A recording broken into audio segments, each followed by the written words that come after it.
Good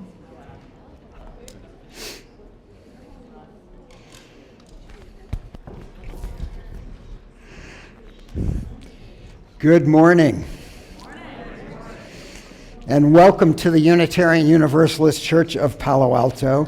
My name is Richard Haidt. My pronouns are he and him, and I'm a longtime member here, and I am pleased to be your worship associate this morning. This is great. We've had worship associates 2 weeks in a row now, so we're back. The service this morning will be led by our parish minister, Reverend Amy Zucker Morgenstern.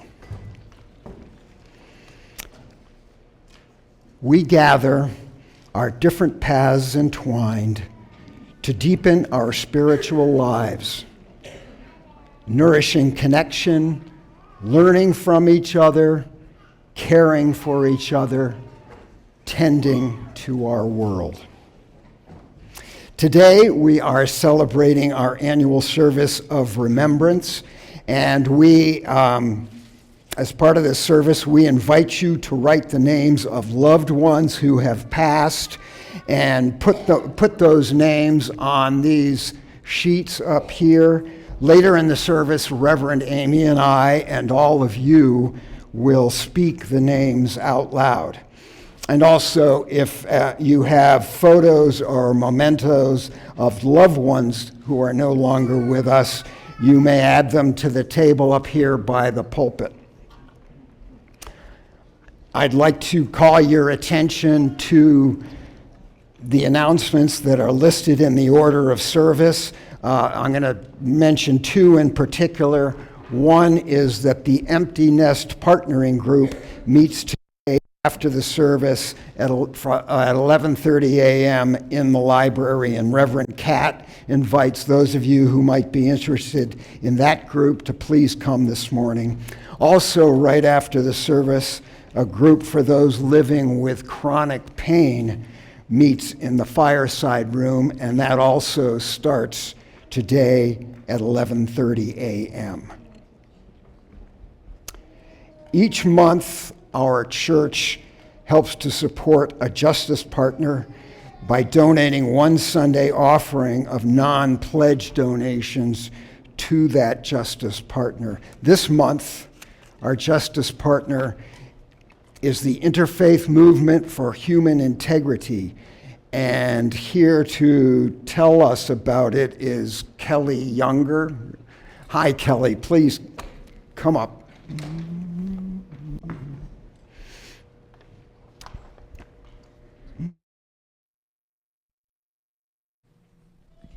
Hi, everyone. Nice to see you. Nice to see some familiar faces. I'm Kelly Younger, and I'm here with the Interfaith Movement for Human Integrity. Your congregation has been a wonderful partner with us. A wonderful partner with us while we work for immigrant justice together. And I just wanted to speak for a minute as to the power of community that I'm witnessing here, which is so healing. And for those who are participating, including myself, losing loved ones this year, just to reflect that that's the same type of community and healing that we're trying to offer with Interfaith Movement. We offer that with accompaniment, welcoming migrants who just came here from other places, accompanying them, walking alongside them for 6 months while they resettle here. We just accompanied a family in East Palo Alto of 4 from Venezuela. And some of you may remember Gregorio, who we accompanied in Mountain View during COVID. We also bring together people who want to offer hosted housing in their home to offer a few months of reprieve for people while they're getting jobs just after coming here.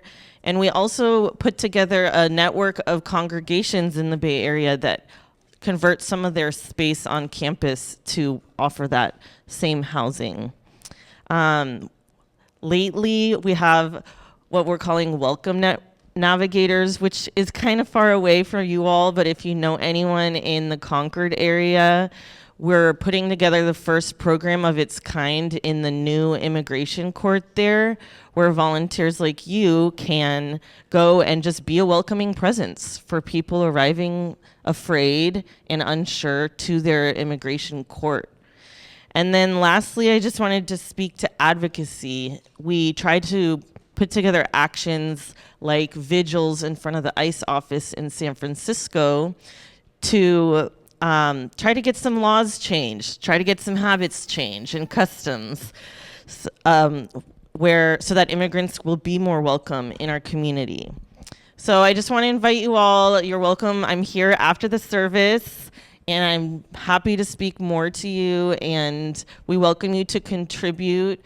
Thank you for your contributions. They go to support families directly with our Immigrant Solidarity Emergency Fund, and also just for our work across the state. So thank you very much.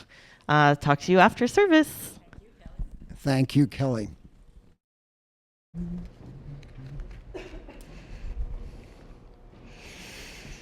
And finally, if you are here in person and you have questions about Unitarian Universalism or about this congregation, stop by the welcome table with the blue tablecloth and you'll be able to speak to a very friendly member of our membership team. And you can, at that welcoming table, you can leave your contact information, and if you want to receive notifications about upcoming events, you can do that too. And also, if this is the week that you would like to join our congregation, you can do that also there at the welcome table today. And now let us begin our service.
These are words from the poet Alfred Lord Tennyson. This is the truth, the poet sings, that a sorrow's crown of sorrows is remembering happier things. And words from Christine Robinson. We gather this hour as people of faith with joys and sorrows, gifts and needs. We light this beacon of hope, sign of our quest for truth and meaning in celebration of the life we share together.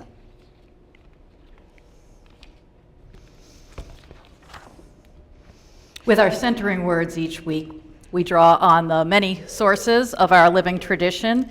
Today's words are from the contemporary British writer Richard Osman. Days of death are days when we weigh our relationship with love in our bare hands. Days when we remember what has gone and fear what is to come. The joy love brings and the price we pay when we give thanks, but also pray for mercy. As we follow the sound of the bell into silence, we allow ourselves to arrive here fully.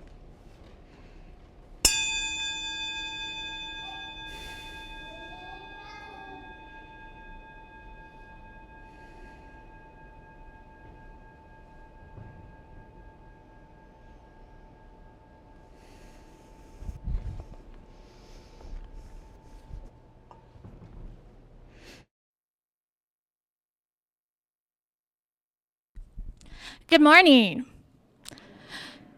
During this time of year, it's a time for memory, for remembering all those who we have loved. So I have a story today that has another way to remember the people that we loved in our lives, or the pets and the animals as well. One way is, of course, this altar that we have set up, but the story offers another idea. So I would like to invite anyone who is young or young at heart to join me. It's kind of hidden on the colorful quilt by the altar, if you wish. And let's listen to our story today. Hello, Rose. Hello, hello.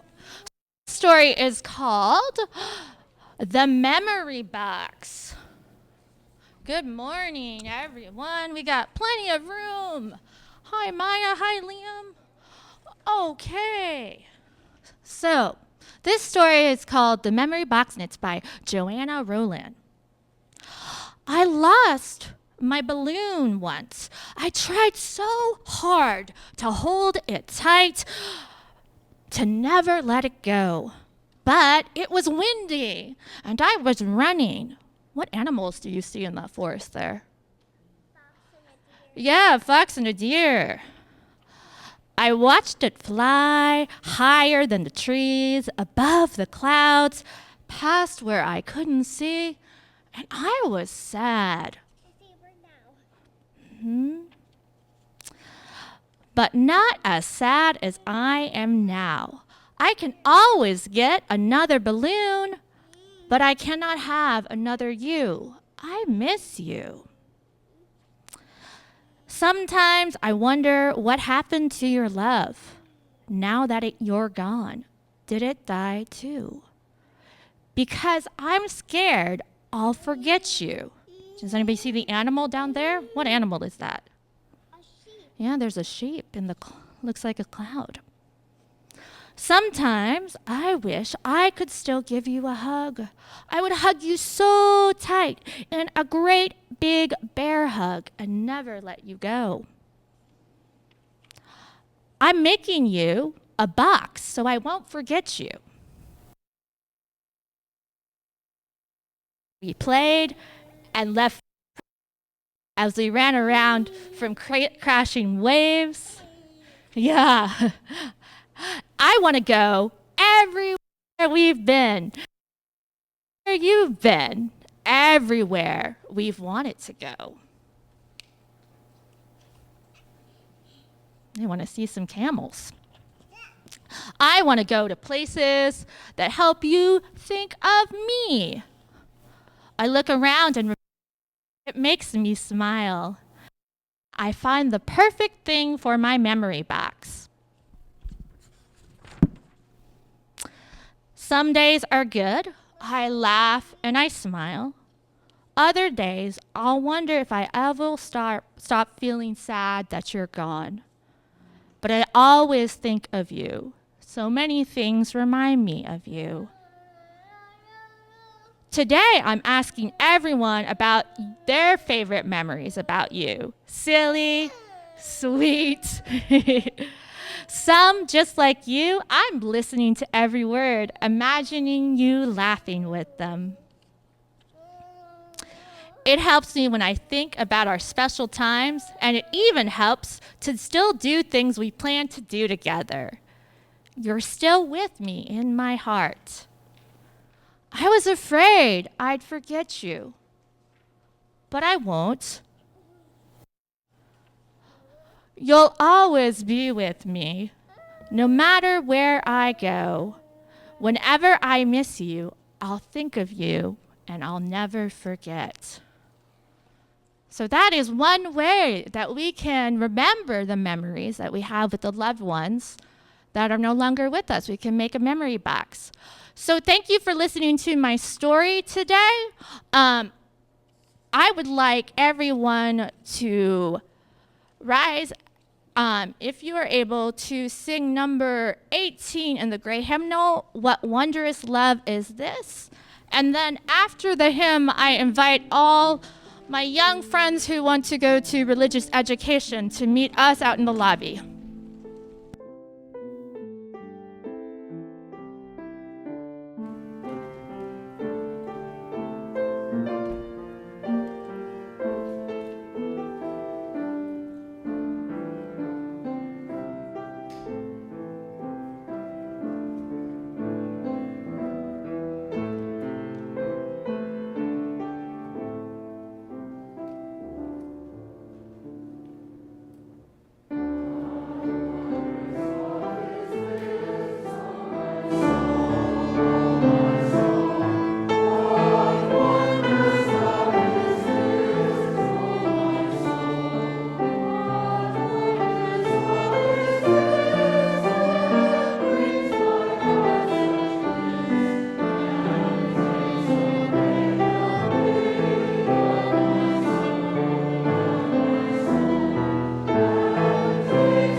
And now please join in singing, Veronica, please note we are singing verses 1 through 3 only of I Cannot Think of Them as Dead, which is number 96 in the Gray Hymnal, and also the words are on screen and in your online order of service, verses 1 through 3.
that never fail to challenge me. One is the service for the Day of the Dead, which I know that many of you find hopeful and cathartic, but which often just makes me sad. The second theme is the service in which we honor veterans and those who have served or have died in war. Today, those themes coincide in our service of remembrance. So here I am, Richard the Challenged. With Veterans Day coming in a week, I want to talk about military service, about veterans, and those who have died in war. This theme challenges me in a very different way than the Day of the Dead, because it forces me to think about one of the cognitive dissonances in my life. My extended family highlights the dissonance that I'm talking about. I have several uncles who fought in World War II. One uncle died in a pilot training mission. Another was a Marine in the Pacific Theater who worked with demolitions, explosives, and who probably was responsible for the death of many Japanese soldiers. Not something he wanted to talk about, and I'm sure it scarred him. I know it scarred him. Another uncle of mine was a real hero. He led a squadron of the Flying Tigers over China and was even written about in a book, and it really was a storybook thing. In his fighter plane, he collided with an enemy fighter and lost half of a wing and was able to miraculously land safely.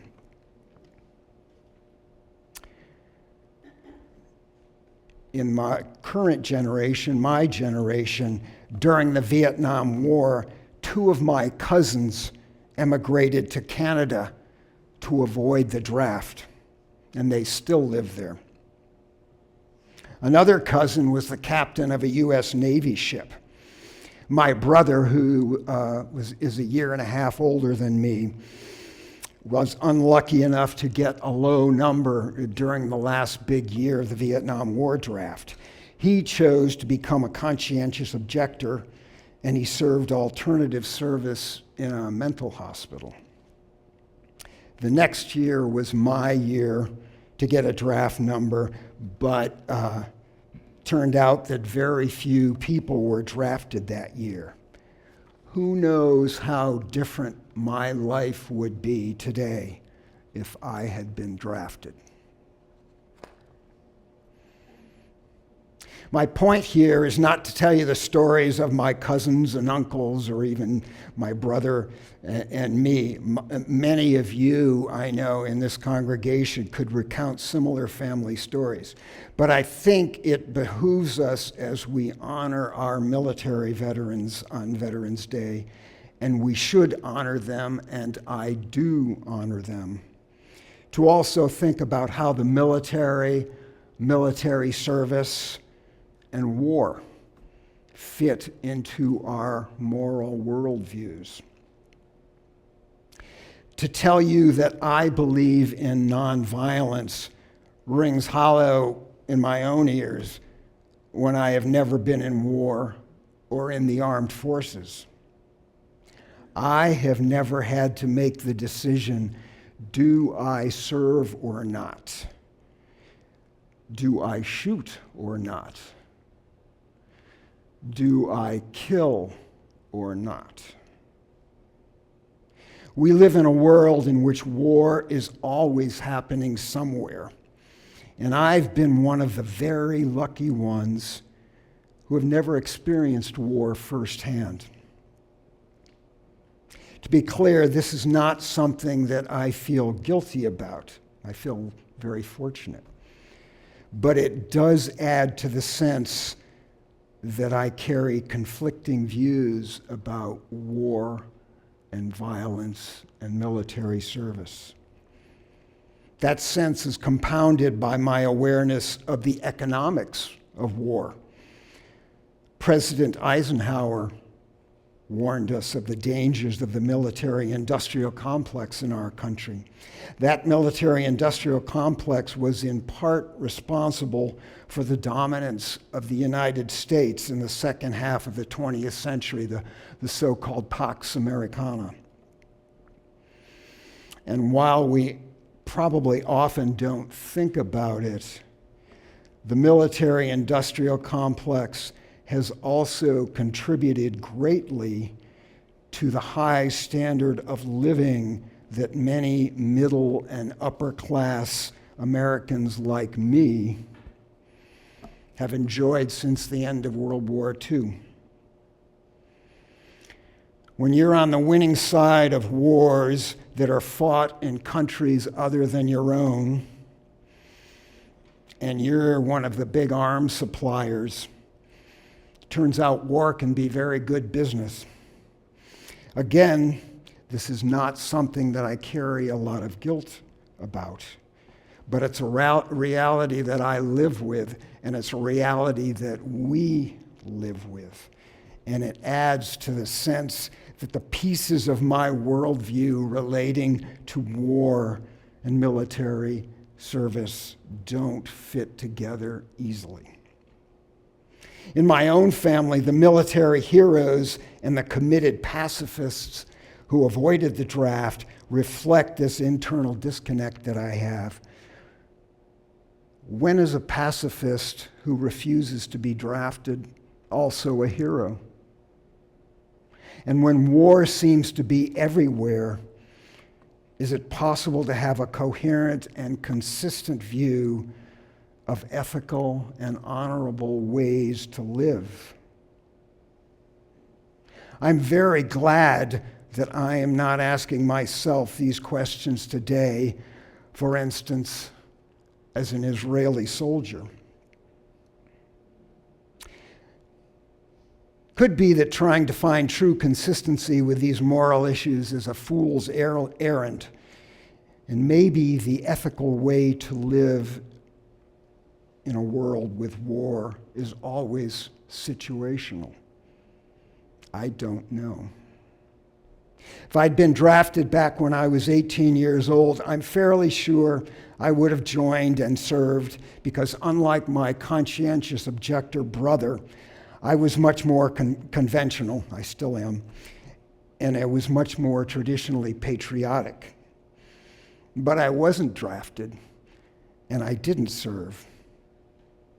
What I know, however, is that I should honor the people who have served, people who have died, people who have been wounded, people who have been disabled by military service. The interdependent web has proud veterans and proud pacifists, and a wide, very wide spectrum of people like me who don't fall neatly in either category. Wherever you may fall on that spectrum, I wouldn't be surprised if Veterans Day also challenges many of you, just as it does me. Still, we choose to honor our veterans because we must. Because we must.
There are so many different ways around the world, around our country, different religions, different cultures. So many ways to deal with this universal fact. We are all mortal, therefore we all suffer loss.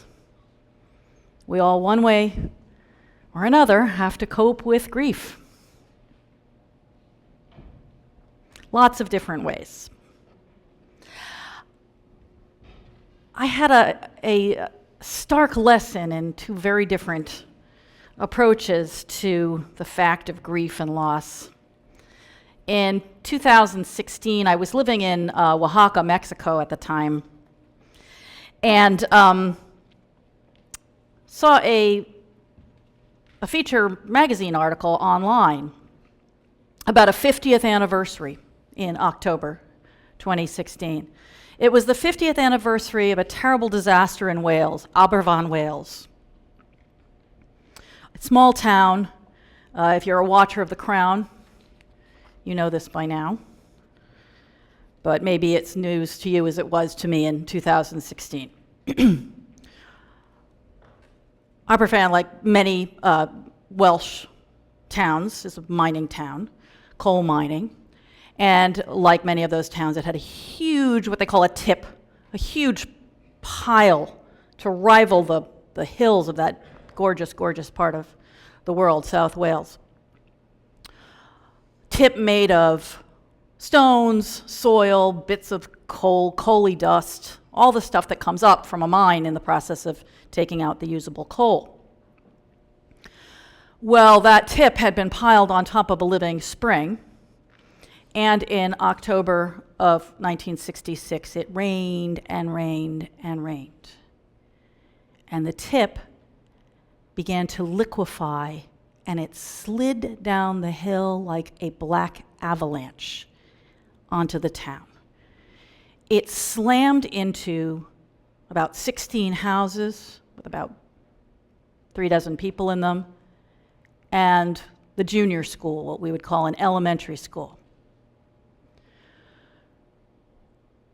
116 of this small town's children died that day, and a few dozen adults, including most of the teachers in the school. How does a tiny community move on from that? They had their rituals. They had a funeral for everyone. The Queen and Prince Philip came to the town. They had the attention and sympathy of the world. It was one of the first televised disasters and disaster recovery processes there in 1966. What struck me also reading this 50 years on article is how many times it said that somebody the reporter was talking to was speaking about it for the first time. Survivors, people who were children then who said, I lost all my playmates. Or, we used to play in the streets, but we couldn't do that with our neighbors who had lost children, seeing us through the windows, hearing us out in the street. And so they stopped playing, or they took their play to quiet places outside town, like the river that was at the time black with coal. It wasn't the kind of time or place where therapists came in to make sure that everybody could talk to somebody. And a lot of the advice that people got, whether they had lost a child or a family member or just a member of the town, since everybody knew someone closely, everyone was closely affected, they were generally advised, put your head down, move on. There's work to be done. There's children who still need an education and your care. You got to be strong. Carry on. At the same time, as I said, I was living in Oaxaca. Oaxaca in October. Everybody has their faces painted. They're dressed as Katrina and the Caballero of the dead. They are building ofrendas, altars such as this one, radiant with marigolds, cempasúchiles, which are the flowers of the dead. Everywhere, in the streets, in the shops, in everybody's home, including ours. These altars filled with flowers and photos and the foods that were beloved of their beloved dead. And then, by invitation, of course we wouldn't have imposed, but by invitation we went on Dia de los Muertos at night to the Panteon, the cemetery, where everyone goes. If you have anyone buried, that's what you do on Dia de los Muertos in Oaxaca. You go to tend the graves, to decorate them with flowers and so on. And walking around, well, I saw so many things, but here's an incident that really stood out for me. There was a family gathered around a gravestone. They'd clearly decorated it. It was all decorated with flowers and balloons and dolls. And I looked at the name, a little girl's name. I knew it was a little girl because I did the math, as one does when one looks at a gravestone, and saw that she had died at the age of about 8, about 20 years before. This family was gathered round. Several young adults I could see, so probably her siblings, and older people, maybe her parents and grandparents. They were having a picnic. There was a beautiful blanket spread out, and they were all gathered around in a circle, and one of the people in the circle was this departed, beloved little girl, represented by her gravestone and the dolls that were there. It's a solemn place, the Panteon on Dia de los Muertos, but it's also a fiesta, the most joyful kind of fiesta, because people are there with everybody they love, the living and the dead. They're as much a part of the family as they can possibly be, given that they cannot walk and talk and hug and move on past the age of 8 or whenever it is they died. My concern for everybody is, are you in the culture, the religion, the community, the family that you need around you when you are dealing with grief? I'm much more of a Oaxaca than an Abervan type in how I process my emotions. But people come in all kinds. And the important thing is, if you're an Abervan, is not talking about it and just taking a deep breath and moving on, a good way for you to deal with your grief. Because if not, you're going to have to find your community. You're going to have to find another way. And if in Oaxaca you really wish you could live like that, and you don't want to go to the Panteon and have bright colors and people parading, might be a good day to take a couple days out of town. There are so many ways to mark our grief. And they're all about love. Because grief is all about love. The memory box that Kat told us about, that's one way to make sure that we deal with our grief, which is to say, make sure to keep that love in our lives, the ability to love, not only that person that we've lost, or that animal, or that place, or that ability, or that job, or that relationship, whatever it is that we have lost. Not only to hold them as part of our lives, but to keep our hearts open to more love. Because grief is one of the expressions of love, and when we block it, when we shut it off, we are blocking a channel between ourselves and love. as Richard Osman says, a day of death like this one, the days of all souls. They're days when we weigh our relationship with love in our bare hands. So what is the relationship we want with love? All that grief in Aberfan in 1966 and down the years to today. It's about love of playmates, love of siblings, of students, of children, of nieces and nephews, of colleagues, of neighbors, of a town that would never be the same. It's about love. And however we grieve, we need to grieve in a way that acknowledges that love, that opens our hearts to that love at a time that it is just so hard to be open because of all the pain that comes roaring in, even when we look at photos or speak someone's name. Many, many ways to do it. Some light candles privately at home on special anniversaries. Some look through wedding albums. Some talk to the people that they have missed and loved. Just as long as we welcome grief. Yeah, welcome it. It's an unwelcome, unwanted guest, but it comes hand in hand with love.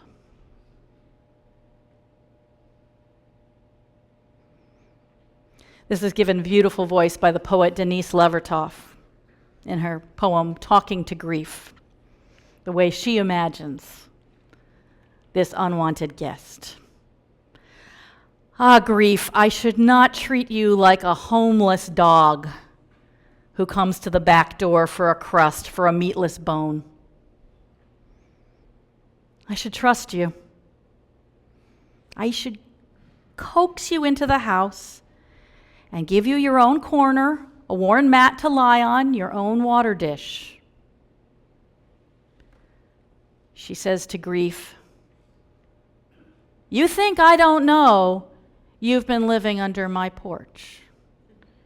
You long for your real place to be readied before winter comes. You need your name, your collar and tag.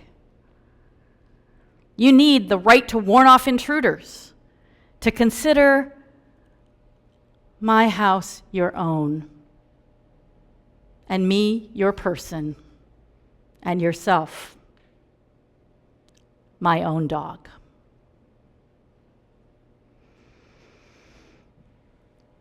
May we each find a way to welcome grief so that we are as open to love as ever, maybe even more.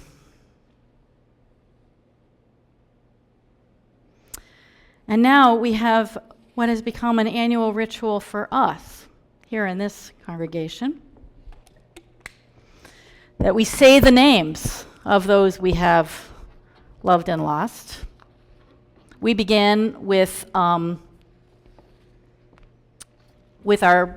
collective mourning as a congregation. So the first names that Richard and I read, to be repeated by all of you together, are the names of several members of our congregation and a staff member in our congregation who have died since the last time we had this service. And we ask, we will try our best to pronounce all the names that you gave us. Please do put a name on Zoom now, and we will keep looking and make sure to say those aloud as well. And after one of us has spoken the names, if you will all say them, say it together out loud. It will be a great gift to everyone who is grieving, whether this is a very long ago old grief or just the last couple of months. It will be a great gift to hear this beloved name spoken. So we begin with members of UUCPA and a staff person. John Pierce. John Pierce. Bob Byram. Bob Byram. Bill Hilton. Bill Hilton. Dick Clark. Dick Clark. Elizabeth Holm. Elizabeth Holm. Fred Zeiss. Fred Zeiss. Jale Samai.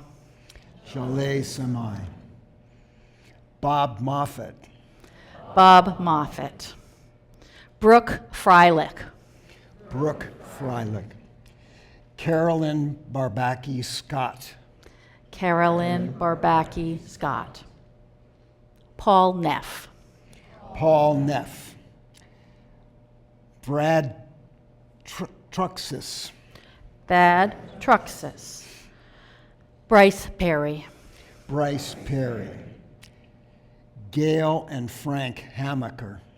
Gail and Frank Hamaker. Molly Hamaker. Molly Hamaker. Joseph T. Walbren. Joseph T. Walbren. Max and Maria Keller. Max and Maria Keller. John B. Lookabill. John B. Lookabell. Dotsie Wong. Bob Wong. Bob Wong. Bob Byram. Bob Byram. Carol McClure. Carol McClure. Esther, Leo, and David Sauberman.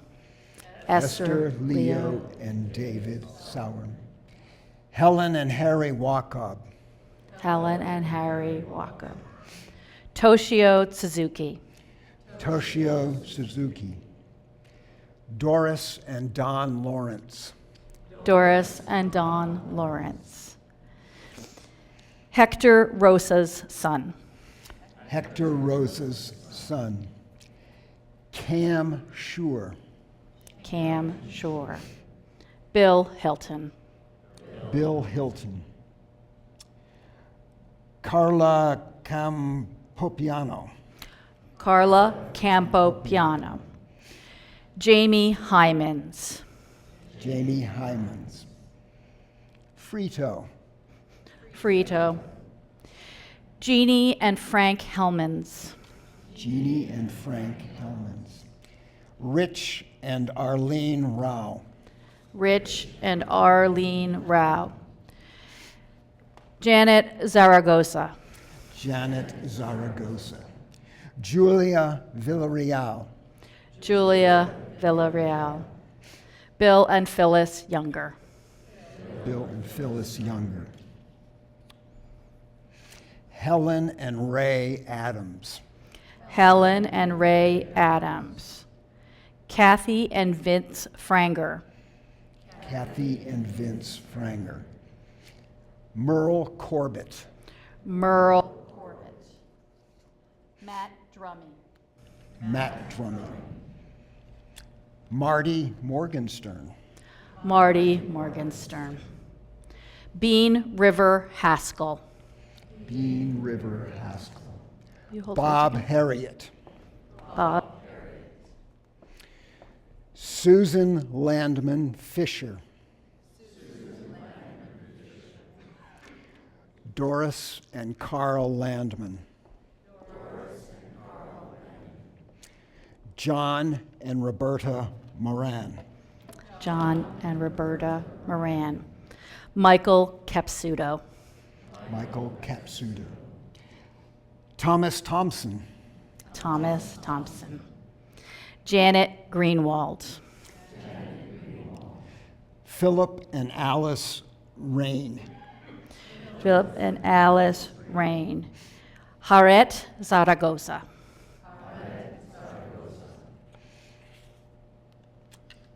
Dick Clark. Dick Clark. Chenwa Mitten. Carol Ford. Carol Ford. Larry Scold. Mary Scold. Mary Scold. Joseph Scold. Eunice Beck. Eunice Beck. Maurice Beck. Eleanor Rogers. Eleanor Rogers. Hans Schmidt. Doris Beers. Doris Beers. I'm going to read some here. Laura and Jack Schonborn. Ray and Jerry Corns. Ray and Jerry Corns. John Berry. Service dog Tori. Service dog, I think it's Toby. Ruth Hammett. Krishnan Iyer. Krishnan Iyer. William and Rose Williams. Saul Iyer. Saul Iyer. Dharma Correa. I got this one. Haret Zaragoza. Haret Zaragoza. Joseph Boyle.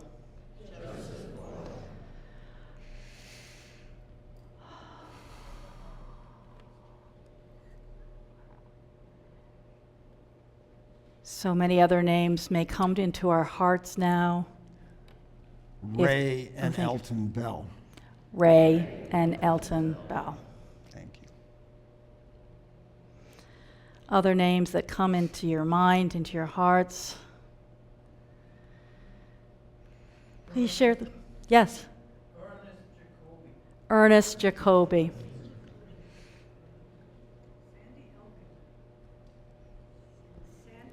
Sandy Elkin. Sandy Elkin.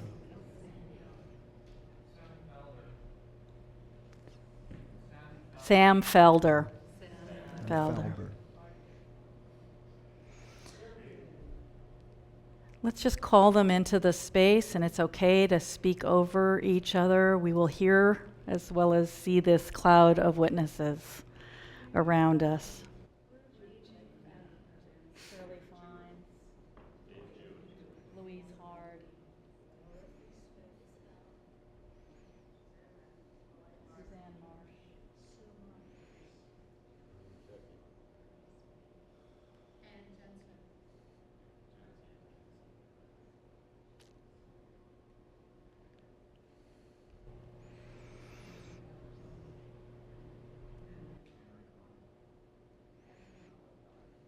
Henry Malaconi. Our grief has no final edges. I would love to say it has an end, but as long as we love, it never has an end. We have love and all friends to whom we can sing and who will keep us from sinking down too far. As long as we have one another and a heart open to new love. Blessed be.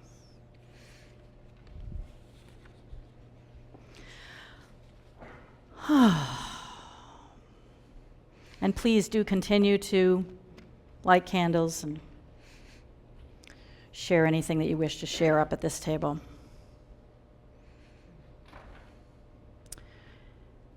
We are part of the Free Church tradition. This means we don't accept money from a governmental body. We don't receive money from any ecclesiastical authority. We want to remain free to govern ourselves, and so we fund ourselves. And therefore, in addition to their annual pledges and their participation at the auction next week, each week our members and friends may choose to give an additional contribution as a public witness that we shall remain a free faith. We govern ourselves and make our own decisions. With our offering, we also assert that we are part of the interdependent web of existence. And so 1 week per month, our gift goes to the community organization that we have chosen as our justice partner. You can use cash or check, or the QR code or text info in the order of service to give generously to our partner, the Interfaith Movement for Human Integrity.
gifts.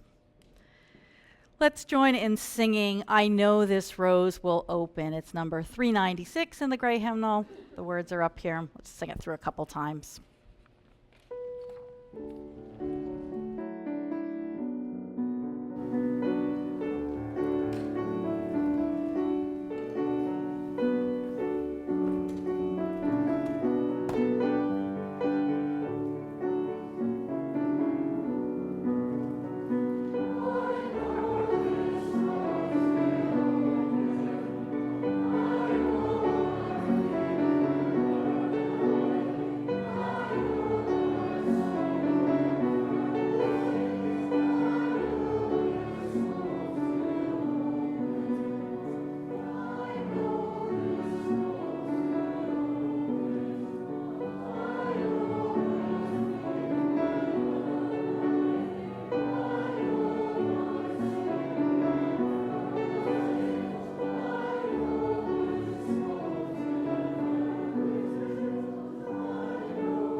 Whether you're online or in the main hall, please stay after the benediction for conversation time if you can. It's a wonderful time to ask each other stories about the people whose names and photos they shared. Now, if you're online, please unmute yourself and turn on your video and touch hands virtually, perhaps. And here we will touch hands as comfortable. If somebody next to you is just folding their hands across their chest, that means they don't think it's a good day for them to hold hands, but they want to be with us fully in spirit. Go out.